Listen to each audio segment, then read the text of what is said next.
अच्छा, अब ये जो चैप्टर के एंड में कुछ की पॉइंट्स दी हुई हैं, ये कवर करना बहुत ज़रूरी है। ठीक है, तो सबसे पहले जो हमारी की पॉइंट है, क्योंकि इससे आपके कॉन्सेप्ट्स क्लियर होते हैं और अच्छी तरीके से एक रिवीजन हो जाती है।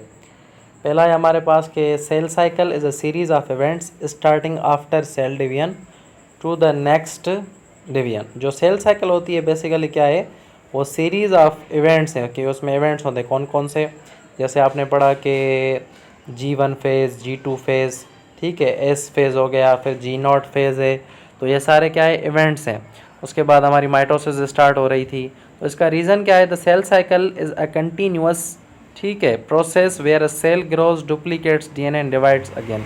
यानी कि सेल साइकिल एक कंटिन्यूअस प्रोसेस है जहाँ पर सेल ग्रो होता है, डुप्लीकेट करता है अपने DNA को, जो हमने पढ़ा था कि एस फेज़, सिंथेसिस फेज़ में अपना जो DNA है वो रेप्लिकेट करता है और फिर से डिवाइड करना शुरू हो जाता है। उसी वजह से हमारे बॉडी में ग्रोथ होती है।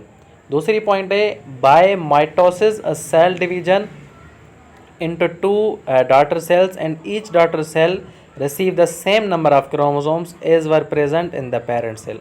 अब आपको पता है कि जो माइटोसिस है, माइटोसिस में क्या हो रहा था, माइटोसिस में जो सेल डिवीजन हो रही थी उसमें दो डॉटर सेल्स बन रहे थे और जो नंबर ऑफ क्रोमोसोम है वो पूरा जा रहा था जितना कि पेरेंट में। अगर पेरेंट में 46 है तो जो दो सेल्स बन रहे थे उनमें भी 46 था। अब इसका रीज़न क्या है, mitosis ensure genetic stability by producing genetically identical daughter cells. अब इसका जो रीज़न है, वैलिड रीज़न, वो ये है कि जो भी डॉटर सेल्स बन रहे हैं उनमें भी जेनेटिकली वही स्टेबिलिटी हो जो कि पेरेंट में है, यानी कि same number of chromosomes. Number 3 point है हमारी, during prophase of mitosis chromatin condense and takes the shape of chromosomes, centrioles duplicate and make spindle fibres. अभी आपको पता है कि प्रोफेज में क्या होता है, जो क्रोमेटिन होती है वो हमारी कंडेंस होना शुरू होती है और क्रोमोसोम का शेप आ जाता है, और जो सेंट्रियोल्स हैं वो अपोजिट पोल में चले जाते हैं और उस पर स्पाइंडल फाइबर फॉर्म होती है। अब इसका रीज़न है कि chromatin condense for easy separation, वो इसीलिए कंडेंस होती है कि उसकी सेपरेशन अच्छे तरीके से हो सके। अब जाहिर सी बात है, ऐसे ही अगर क्रोमेटिन होगी तो सेपरेट तो नहीं होगी, तो आपके जो स्पाइंडल फाइबर है वो से कैसे अटैच होंगे, अगर वो मतलब कि ऐसे जैसे धागा होता है अगर उसके फॉर्म में होगी तो, ठीक है। And spindle fibre help move chromosomes, और स्पाइंडल फाइबर इसीलिए फॉर्म होते हैं ताकि वो क्रोमोसोम्स को मूव कर सकें। तो ये देखें, ये रीज़न क्वेश्चन ऐसे बनते हैं। उसके बाद है, during metaphase of mitosis one chromosome is attach with two spindle fibres from opposite poles, this ensure equal pulling force on the sister chromatids for accurate division. अब मेटाफेज में आपको पता है कि जो माइटोसिस में जो मेटाफेज है उसमें एक क्रोमोसोम अटैच होता है स्पाइंडल फाइबर, मतलब दोनों साइड से अटैच होता है, वो इसलिए ताकि उनको इक्वली पुल करके जो सिस्टर क्रोमेटिड्स है वो एक्यूरेट उनकी डिवीजन हो सके। ओके हो गया। उसके बाद नंबर 5 पॉइंट है कि during anaphase of mitosis centrosome divide and sister chromatid separate. अब एनाफेज में क्या होता है, अभी हमने क्या पढ़ा, मेटाफेज। मेटाफेज में क्या होता है कि अटैच हो जाते हैं अपोजिट साइड से जो हमारे स्पाइंडल फाइबर्स हैं उनको अलग करते हैं। उसके बाद जो सिस्टर क्रोमेटिड्स हैं उनकी भी सेपरेशन होती है, तो separation of chromatids ensure each daughter cell gets an identical set, उनके पास आइडेंटिकल सेट चला जाए। नंबर 6 पॉइंट है, during the telophase of mitosis a new nuclear envelope forms around each set of chromosomes. इसका reason ये है कि ये रीस्टोर करता है न्यूक्लियस को डॉटर सेल में, ठीक है, क्योंकि अब नया सेल बनेगा तो जाहिर सी बात है उसमें न्यूक्लियस तो आएगा। उसके बाद नंबर 7 पॉइंट है, mitosis occurs during development, growth, cell replacement, regeneration and asexual reproduction. आपको पता है कि जो माइटोसिस है वो डेवलपमेंट के लिए, ग्रोथ के लिए, सेल रिप्लेसमेंट के लिए, रीजनरेशन एंड जो असेक्सुअल रिप्रोडक्शन होती है एनिमल्स में नहीं होती। असेक्सुअल रिप्रोडक्शन मैंने आपको बताया कि कुछ ऐसे ऑर्गेनिजम्स होते हैं जिनमें असेक्सुअल रिप्रोडक्शन होती है, जैसे हमने हाइड्रा का एग्जांपल पढ़ा था, ठीक है। तो इसका जो रीज़न है, because it produces identical cells required for these processes.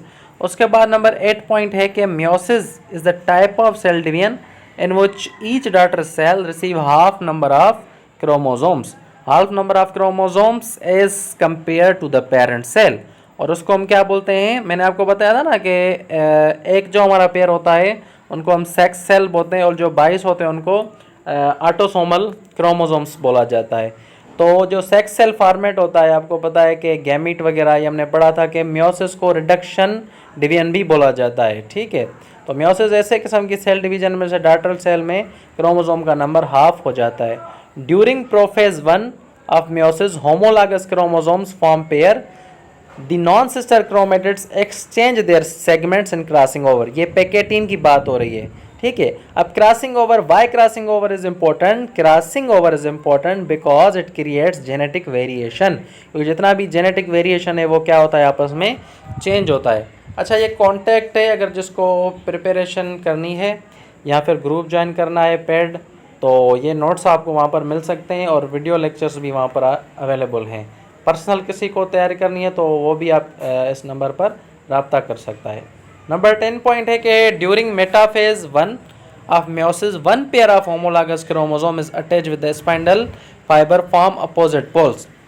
अब देखें, मेटाफेज 1 में जो मियोसिस के क्या होता है कि एक क्रोमोसोम का जो पेयर होता है, ठीक है, वो अटैच होता है स्पाइंडल फाइबर से अपोजिट साइड से, दोनों साइड से होता है ना, हमने पढ़ा था ये लेक्चर में। Homologous chromosomes not chromatids line up in meiosis 1। अभी जो होमोलॉगस क्रोमोसोम है, क्रोमेटिड्स नहीं क्रोमोसोम्स है, वो लाइन अप होते हैं मियोसिस 1 में, ये याद रखने वाली बात है, ठीक है। उसके बाद during anaphase 1 of meiosis homologous chromosomes are pulled apart forming two diploid sets at opposite poles। अब इसका रीज़न क्या है कि ये रिड्यूस करता है क्रोमोसोम का नंबर, क्योंकि हाफ हो जाता है एनाफेज 1 में जो क्रोमोसोम का नंबर है उसको हाफ होना है। आपको पता है फिर फर्दर उससे जो प्रोसेसेस हैं वो होते हैं 2 वाले, एनाफेज 2 भी होता है, telophase 2। During telophase 1 of meiosis, spindle fiber disappear and new nucleus develop surround the each haploid cell। आपको पता है कि पहले एक सेल में से 2 सेल्स बनते हैं, ठीक है, फिर उस सेल से 2 सेल, और जो दूसरा सेल उससे भी 2 सेल बनते हैं। तो टीलोफेज 1 में जो स्पाइंडल फाइबर हैं वो डिसअपियर होना शुरू हो जाएंगी और न्यू न्यूक्लियर एनवेलप आ जाएगा हैप्लॉइड सेट पर। उसके बाद आपको पता है कि जो कैरियोकाइनेसिस वगैरह एंड साइटोकाइनेसिस वगैरह के प्रोसेस होते हैं। मियोसिस मेंटेन करता है, नंबर 13 पॉइंट है, क्रोमोसोम नंबर को नेक्स्ट जनरेशन के लिए, ताकि वो हैप्लॉइड गैमेट्स बनाए। मियोसिस प्रोड्यूस करती है वेरिएशन इन नेक्स्ट जनरेशन, ये हमने पढ़ा है।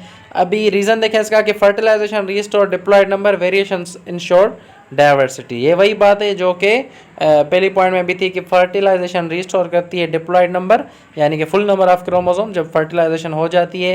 ये लेक्चर में मैंने आपको समझाया था, डायग्राम भी दिखाया था, और वेरिएशन इंश्योर करती है डाइवर्सिटी। तो यहाँ पर हमारी की पॉइंट्स पूरी होती हैं।